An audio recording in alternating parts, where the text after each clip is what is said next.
Hey everyone, and welcome to episode 3 of Engineer Your Career series. So my name is Jess. Today I'm going to be talking about building your confidence in tech. And it doesn't have to be just tech. I think that generally this chat will be quite focused on how you can improve your confidence. Generally, it is a skill that or something that is not always easy to develop and can be quite hard to work out what to do to develop it. But it does come with time. So feel free to pop any questions in the chat. I will do my best to answer them. It is just myself today. We haven't got anyone else joining the call, but hopefully I'll be able to answer any of your questions and also just share any general feedback, any stories that you've had or any sort of hints and tips regarding how you've developed your confidence over the years. But to start off with, I'm just going to give a brief intro for those that haven't met me before. I know some of you who are going to tune in have reached out to me on LinkedIn, so thank you for joining. But for those of you that haven't met me before, my name is Jess. I'm the sales lead here at ShowCode. I joined the company back in March 2020 to sort of head up like their sales. And so I've been with the company, 2.5 years now, but obviously a huge community advocate as well.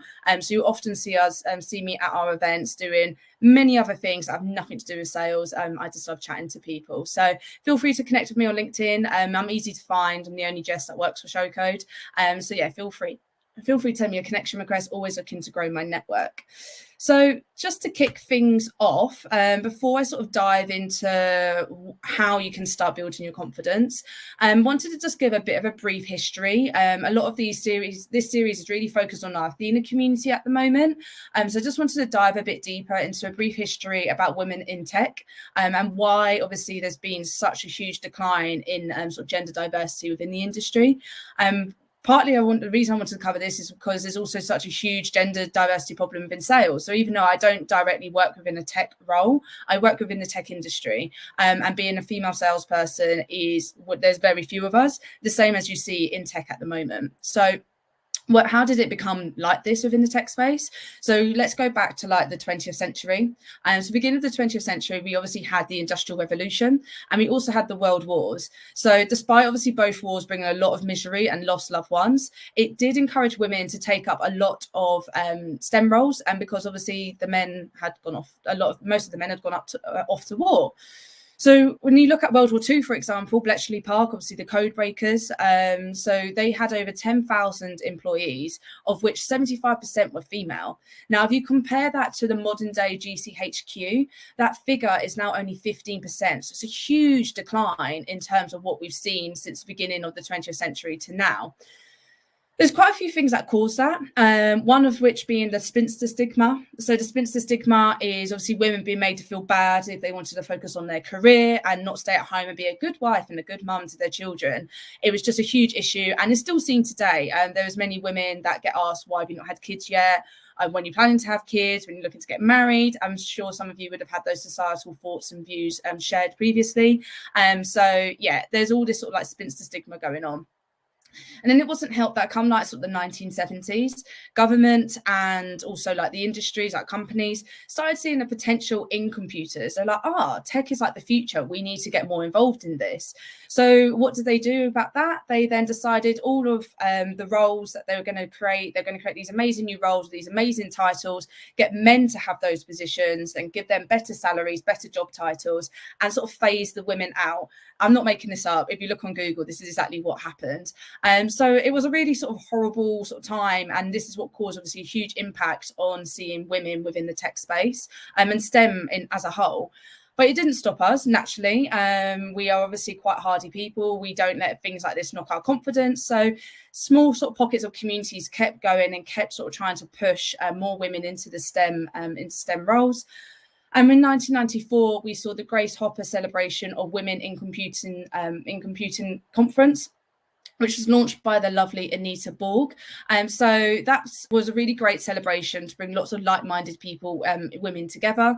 It sort of showed that we are still here and we are sort of still making changes. Now, come forward to the 21st century, that's where there was this light bulb moment and companies realised actually having a diverse workforce is probably better for us. funny that. So that's what's happened. And over the recent years, as you've seen in the industry, there's been a lot of organizations popping up to try and get more women into tech. And there's lots of sort of great things going on regarding apprenticeships and different schemes like career changes and so on. And so that's where we're sort of seeing this huge change now when it comes to the tech space. And hopefully in the years to come by, we will see a huge increase. But what does the current workforce look like at the moment? So present day, we're looking at 23% of the tech workforce is female. Now, some of you will probably be aware of this figure. Some of you may be a bit shocked by it. Some of you may think it's higher than what you're expecting. At the end of the day, it's still rubbish. It's not great. It's very far from obviously that 50-50 split that you hear a lot of companies say that they're championing to do. But it has increased. So back in 2019, when a similar report was run, and this was done sort of 4 years ago. So it was at 19%. So we have seen a 4% increase, so a percentage each year, which if you break it down 1% is still not great, but it is going up. It's not going down, which is a good thing. And then this 23% figure we see in front of us, this is very up to date. So this is actually in a report that our partners at Coding Black Females ran back in October, and this was a figure that came from it. So if you want to find out more about that report, check out Coding Black Females. You can go into lots of detail there and lots of things that they found out throughout the report, one of which being how women obviously were very put off by companies that said they did certain things, but actually when you dug a bit deeper, it actually meant that that wasn't the case. But why am I sort of talking about this stat? I suppose it's to let you know to not be intimidated by it. You may look at certain companies that you're going through a recruitment process with, and you may not find that they seem very relevant in terms of like a cultural fit. But it's important that you do need to find the right fit when you're looking for these types of roles. So companies are looking to hire diverse talent. As I said in the slide before, that is sort of like what companies are realizing has to be done in order to ensure productivity. Products that are being built are obviously relevant to their audience as well, so it increases revenue and so on. So they are really trying to push to hire a diverse workforce. So if you're going through a process at the moment, it's very sort of critical that you make sure you do your research when you're going through the interviews. Look on their LinkedIn. LinkedIn is such a great tool. I couldn't sort of preach it enough. I love using LinkedIn because you can really find out what's really going on under the bonnet without having to speak directly with a recruiter. Just reach out to some of the employees there, find out what it's actually like. Yes, a company may look like it's quite heavy on the white male side, for example, but it doesn't mean that they're not making huge strides to try and be more diverse. And if you think that can relate to you and you think you can help support them with that, they will really champion you if you join them within the business. But you need to be asking these types of questions as you're going through the process. That interview stage is a two-way conversation. Don't be intimidated by a hiring manager or a recruiter because you shouldn't feel like that in an interview. Yes, you're going to get some challenging questions. That's the whole point of an interview. But you can also ask challenging questions back. So you could question them on their diversity, sort of what they're looking at. You could even pull them off if you notice that actually they are lacking diversity within their sort of employees on LinkedIn. You could just say to them like, look, I have noticed this. So what are you looking to do to change this? And don't be afraid to have those conversations because it's quite an eye-opening thing as someone who is hosting the interview to probably be asked those types of questions and quite refreshing. And you'll definitely be remembered in the back of their minds as they're going through other candidates that they're also looking at. So that's just a few tips there, but feel free. There will be other stuff that I'll be going through on the other slides. But this leads me on to community. So community is, well, the phrase here or the definition here is the condition of sharing or having certain attitudes and interests in common.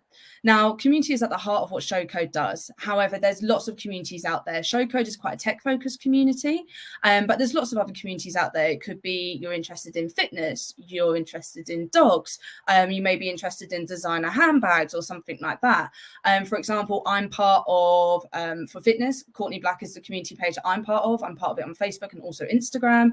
You've also got dogs. I've got a very naughty English setter who I rescued from Greece. So for me, I had to find people who'd gone through that same journey that I could ask those so-called silly questions because I didn't know what to do. And that's what communities can provide. They provide that sort of comfort blanket and that sort of safe space for you to be able to meet like-minded individuals, share your sort of stories, your challenges, and come together to sort of improve like your skill base, your knowledge, and also help others who are also at the beginning of their journey. Because as you start going through your journey, there'll be others just starting theirs, and eventually you will start helping them as much as they were other people in the community were helping you.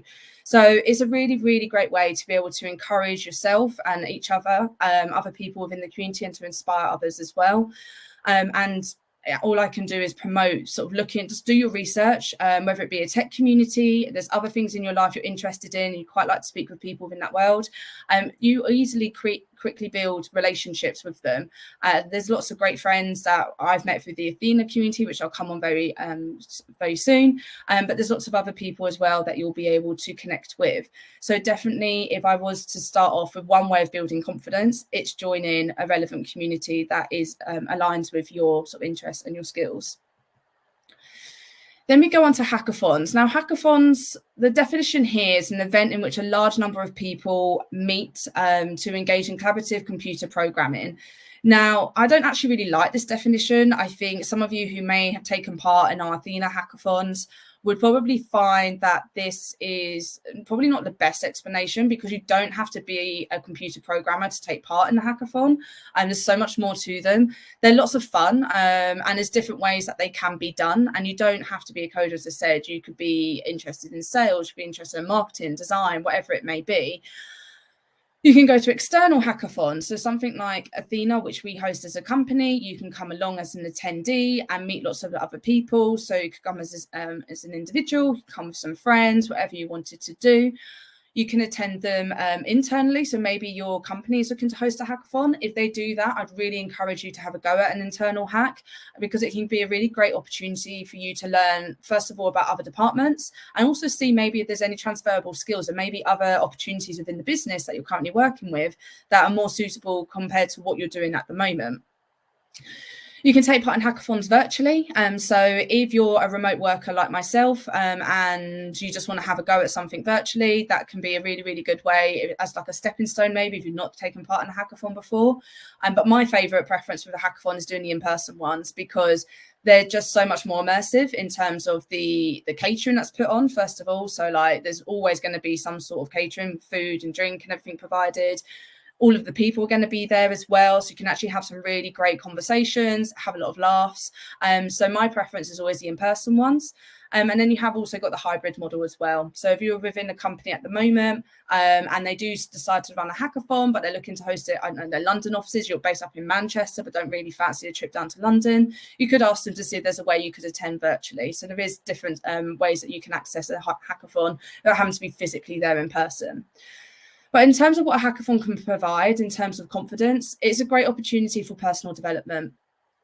Whether it be your soft skills or your hard skills, both of those you'll develop over a very short space of time, because you'll be working with other people you may have not met before.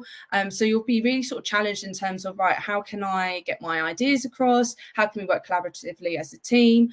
You may be an engineer at the moment, but you've got no clue about design. So obviously you need to try and work out within the team who's good at designing.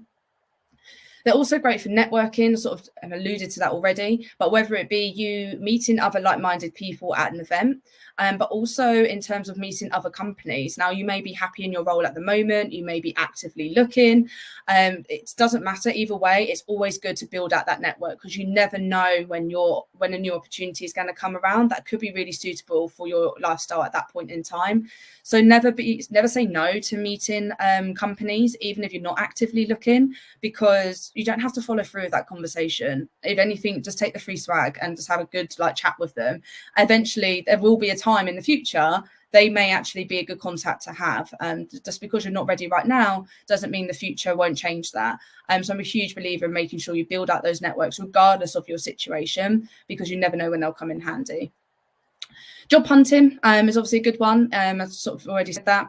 Really good for you to find out, dig a bit deeper into a company and ask those questions, which may not feel easy to ask when you're in an interview process. And then also good for internal engagement with obviously the internal hacks. So definitely promote that internally. So if you're with a company at the moment, you think they could be doing more to build relationships between you and other people in the team or other departments, for example. Definitely speak with your line manager. They will probably be quite interested. They probably have competed in them before, but never really run one internally. And if they need any support with that, obviously feel free to get them to reach out to ShowCode. We can definitely share some hints and tips on how they can be run. And then product development. Now, whether it be you're in a company at the moment and you're developing products and you like to learn how things work, or whether it be you're looking to maybe start up your own business. Now, obviously, that takes a lot of confidence to be able to go out on your own. The hackathons give you that opportunity to identify sort of gaps in the market and see where a product is missing that could be built. And that could be you sort of forefronting that. But if it's within a company that you're with at the moment, there may be some other things that you want to test out. And a hackathon can be a good opportunity to do that and see how consumers would take it if you were to build something. But the main thing, obviously, I've rambled on a lot there about different hackathons you can do and different ways it can help you. But the main thing is it does bring like-minded individuals together, which resonates hugely with communities, which ties me in quite nicely to my next slide, which is to sort of explain a bit more about ShowCode. Now, some of you may have already created your ShowCode profiles and so on, but for those of you that have tuned in and aren't part of the ShowCode community already, just to give a quick overview. So ShowCode is a community platform that uses gamification to enable techies and companies to connect at scale. There's lots of different ways that we do that by sort of hackathons, workshops, company hubs, profiles, and so on. But what I thought was the best way to do it is just to give you a quick demo, just especially if those of you who maybe created a profile but haven't actually done anything with it, or those that are maybe new and haven't done it before. So I'm just going to quickly switch over to the other screen. So for those of you that haven't created a ShowCode profile yet, to do that, you can simply go to showcode.io. And then you can sign up. I've already got login, so I'm just going to sign in quickly here. Once you're signed in, this is where you can start building out your profile or your portfolio when it comes to your tech knowledge and skills. Once you've got logged in, if I just go to my profile here, you can create it with an avatar, you can have your sort of gamer's name, you can put in your tech stack if you're already working in the space, and share your interests and skills. So if I go into like edit my profile, don't worry, I don't care about if you know when I was born and so on, but you can update all of this stuff here. You can have a little gamer's name if you want. I tend to use PinkFizz23, so if you've seen that name circling, it most likely is me. And then you can update sort of like open to work and so on. And it's really great as sort of like a starting point, a bit like building out your LinkedIn profile, but just remember this is very specific to tech, ShowCode. So it gives you that opportunity to showcase yourself in a different way that you may not be showcasing yourself on other platforms. You can also link to any of your socials. So if you started doing projects on GitHub, for example, you can have them all here. And you can obviously add in any of the tech stack or the interest that you have. Once you've built out your profile, you're then ready to obviously join any of the communities that we have on the platform. Now, we've got two key ones that you can join. Athena, which I'll go into very quickly, which is our women and non-binary community. And then we've also got Varsity Code. So if you're a student at the moment, then Varsity Code is a community for you. And you can obviously join both as well. You don't have to just join one. You can join as many communities as you want. But simply to join a community, you just go into the community tab here. You can have a little look and see what we've got going on. So we'll keep all of the relevant information here all in one central home. So you can easily navigate around and be able to find the suitable things that you want to take part in, whether it be an event, so you can filter to that. You can see what other events we've got. So we've got Vonage, who are going to be doing one in Paris very soon. So if you find yourself in Paris, definitely check that one out, because they did a really, really great event a few months ago where they hired out sort of Dabbers Bingo in London. And we had a really good fun night there with quite a few of the Athenians. There was like a free bar and bingo and all of that going on. And then we've got more educational based content as well. So you'll see that there's various webinars that you can take part in, and you can go back to these as well. Most of these are uploaded onto our YouTube channel. So if you're in that really learning journey at the moment where you're trying to get your skills built up as much as possible, Athena provides, and our communities provide a great resource for you to be able to do that. And you simply just join at the top here. I'm already joined, so I'm not going to leave and rejoin again, but you get the general gist of how the community can work. And it's not just Athena and Varsity Code. We have got other communities that we're onboarding at the moment. So if you're part of a great tech community that you think needs like a central home, do reach out to us. We're more than happy. The more communities we onboard, the more of our community members can find relevant communities within the bigger, wider ShowCode community.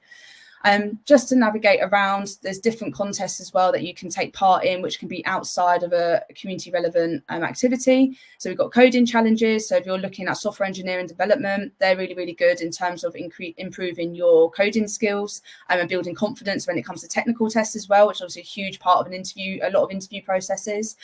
You can have a look at some of the projects that have been built. So these are ones that have happened at our recent hackathons or other project briefs that have been loaded up by our partners that we work with. So you can have a look through these, see what people have built, and you may learn or get some tips on things that you could do there. The events I've kind of already covered, but obviously these are great for sort of networking and all of the other bits and bobs that I've already discussed throughout this call. Jobs, as I've mentioned, always, if you are actively looking or just curious, have a look at the jobs and see what's available. If you want any sort of interview tips and so on, do feel free to reach out to us. There's probably things that we can help with. We have also done sessions in the past with some of our partners on interview tips. So if you'd like that, feel free to just share your queries with us, and we'll see if we can get them answered for you. And then the hub side of things. So this is where they're basically like mini communities for our companies that we've loaded onto the platform. But it's also where you can find out a bit more about all of these different companies that we work with. There's, for example, Coding Black Females. So they're a great community within their own rights. So if you wanted to go join them, you're more than welcome to via their hub. And there's various other communities here that you can join. So that gives you a bit of an overview there in terms of how ShowCode works and how it can help you to obviously build out your sort of tech portfolio. If you do want another run through of this in a much more sort of slower pace, because I appreciate I am sort of limited for time for today, then do let me know. More than happy to go through it with you. We can get some time booked in. But going back to the presentation, so Athena. Here we go, it catches up finally. So Athena Hack, for those of you that don't know what it is our community for women and non-binaries in tech. We've been very privileged to work with some amazing partners in this space who are looking to improve diversity within their teams, or have already made huge steps in terms of the products and stuff that they build and roll out to obviously make women feel more included within the world that we are living in. So definitely, if you are keen, if you are interested in Athena Hack, we've got 2 events coming up next year. So we've got a big hack coming up on the 22nd of April, and then we've got another one the weekend of the 30th of September. Then in between those big events, we'll have various other meetups. So we've got a meetup on the next Thursday, actually, the 15th of December, with HSBC over at their Canary Wharf offices, where they're going to be sort of explaining a bit more about what it's like to work in tech there and so on. So if you are available, feel free to pop along to that. It is sort of more student focused, but they are sort of happy to have anyone from any sort of background to come along and just find out a bit more about the HSBC life. And then we will be launching more meetups over the coming weeks. Obviously, we've got the Christmas break, but there will be other things there that you can come and take part in come the new year. And do let us know as well if there's certain things you're looking to learn about, then do feed this back to us, because it helps us to then work with our company partners on things that we can do to support you guys in terms of your knowledge, skills, your career, and so on and so forth. So if you're still unsure about hackathons and what is the benefit to them and how they can improve your confidence, now we've been very lucky this year to get back to in-person events. I cannot preach enough how much in-person networking will help you build your confidence. Even if you're an introvert, I know there's Naomi, for example, I don't know if she is actually been able to join, but I was chatting with her a few weeks ago at an event and she hated networking, but it's one thing she was told continuously just to do, and you wouldn't even have thought it. She absolutely aced it. The more you do it, the more comfortable you get. Look, no one really likes walking into a room of people they don't know. Even I don't like it. I'm quite an extrovert in my own way, but even I find it intimidating walking into a room of people I don't know. And I've started doing a lot of public speaking this year, which actually, in all honesty, I get so nervous about. I really struggled with it initially, but then you start to realize the more you do it, the more comfortable you get. So definitely come along. Like, hackathons are good as well because there's other things going on. You're not just having to sit there and chat to people. You're actually working on something together. There's a lot of input you can give. So this year we were very fortunate to be able to run 2 hackathons as hybrid events. We welcomed over 1,000 women and non-binaries across the 2 events, which was really, really awesome to see. We were kindly joined by 30 sponsors who make these events possible. And through all of that, 92 projects was built, which was pretty awesome. Oh, hi, Naomi. I'm glad you managed to make it. But yeah, one community, it's all it came from. So there's lots of really great things that a community can give you, other than just networking. You get lots of other opportunities there that you can obviously utilize to obviously upskill and improve yourself. And just to finish off with 2 stories. So in terms of success, what we've seen this year has been, I mean, it's been insane, like what we've witnessed, some of the career journeys that we've seen from people within our community and what they've been able to achieve through the support of Athena or whichever other communities they're part of. So Jessie, who some of you may know, she is a back-end engineer at CyberSafe. She's also part of our Athena community. She's actually one of our Athena ambassadors. She actually never intended on being an engineer. That's not where her job, that's not where her career started. She can't join us today, but I am going to explain her story because she was doing a talk with me a couple of weeks ago in a room full of recruiters. So it's quite nice for them to hear from the other side rather than just hear me talk the whole time. But unfortunately, I don't have her today. So hopefully I'll do her story justice. But Jessie, she started, so she's this one here in the pink hoodie. There you go. So she started off as a customer success person at CyberSafe. They're within the cybersecurity space. And she was dealing with a lot of queries that related to tech, of which she then had to go to the tech teams to get sort of help with because she didn't completely understand it. And then basically what happened is over time, they started rolling out these like hourly workshops each week where the engineers would run them and people from the company could come and sort of learn more about tech. And then what happened is then she actually just started showing more of an interest and eventually became a back-end engineer for them through their sort of internal training and engagement and so on. She's done obviously multiple courses and joined sort of Coding Black Females. She also runs the Glowing Tech podcast. So if you are looking for a new podcast at the moment, definitely recommend that. She does that alongside Amber here on the right. So definitely give that a listen if you are looking for a new podcast at the moment. Then with Athena, in terms of how she got involved with us, she actually came to our event back in June. So our first in-person one since obviously the pandemic. And she didn't win anything, but took away a lot of skills and what things that she could do next time round in order to do better. So they came back as a force to be reckoned with in October and went on to win the whole hackathon, which is pretty mad considering back in June, she didn't win anything, like none of the mini projects, nothing. So she's really come really far just in a short amount of time and being able to develop so many skills and meet so many different people and really has seen her career go from strength to strength to strength. And this is all just being part of a community that enabled her to do that. Then from an employer's perspective, if you are actively looking at the moment, the success that we see from community sort of led events, Valtech, who we've worked with a lot this year, back in June, they came to our hack and they actually made 4 female hires off the back of it. So if you are looking for companies that you feel you'd be comfortable working for, you'd quite like them to be making strides in terms of improving diversity within their tech teams, Valtech obviously it had huge success. It's something they're very passionate about doing. They came back to the October one as well. So there's lots of different partners that we work with in that space, but I just wanted to highlight this particular success story here. So just because I thought it was really, really awesome to see 4 of our Athena community get hired by one of our partners with Athena. So hopefully that has been insightful for all of you. There is just one last thing to finish off with. I know it's been quite Athena heavy, but just to explain, if you've never been to a hack before, what you can expect at a hackathon. So I'm just going to do the hackathon highlights. And if you've got any questions, feel free to start popping them in the chat bot or the chat box. I'll be more than happy to answer them. So I'm just going to play this and hopefully the sound will come through okay. If it doesn't, do let me know. We did do a sound check and it seemed to be fine, but if it's not, do let me know and I will stop it.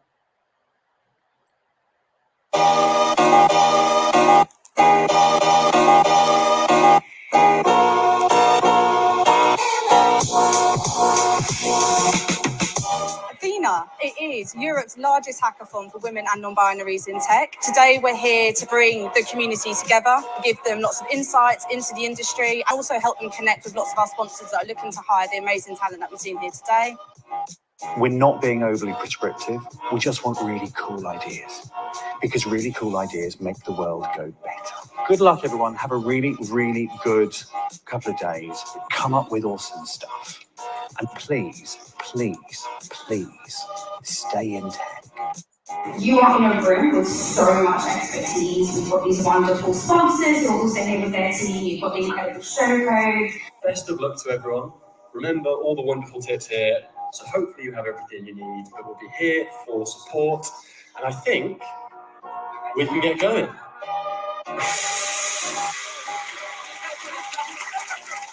We actually thought really hard about what we would put as our challenge. We ended up deciding on how can households reduce their carbon footprint. Household emissions are at the forefront of everyone's mind. So we thought, what better challenge to put to such a diverse group of people?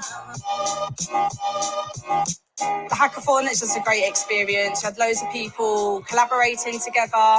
Lots of the sponsors got to meet lots of great individuals and hopefully make hires off the back of it. And then it gives us good foundations to go into 2023. What are we going to be doing next to make this bigger and better next time round? I like to do some coding challenges in my spare time. So I did this one last year. I was not expecting anything. And literally a few weeks after it ended, I got an internship, I got a job. If you're someone that's interested in technology, I would recommend just coming along, getting involved with ShowCode, with the communities. There's nothing you can lose, everything you can gain. So just come meet us. Fabulous. So yeah, some really nice memories there from the October hack, and looking forward to creating more at the April one and the one in September next year. So thank you all for tuning in. I hope there were some tips there that you hadn't thought of before. I will just stay sort of live for a couple of minutes. So if anyone does have any questions, feel free to just pop them in the chat. I'm happy to answer them. Otherwise, I hope you have a great rest of the day. We have got another one of these sessions happening next Tuesday, same time, with HSBC. So they're going to be doing a talk about sort of helping you to prepare for applying for tech roles. So giving you a bit of insight from a recruiter's perspective of what they look for. And then followed on from that, we're going to be doing then the meetup at their offices on Thursday evening, where there's going to be obviously some free nibbles and some drinks and so on.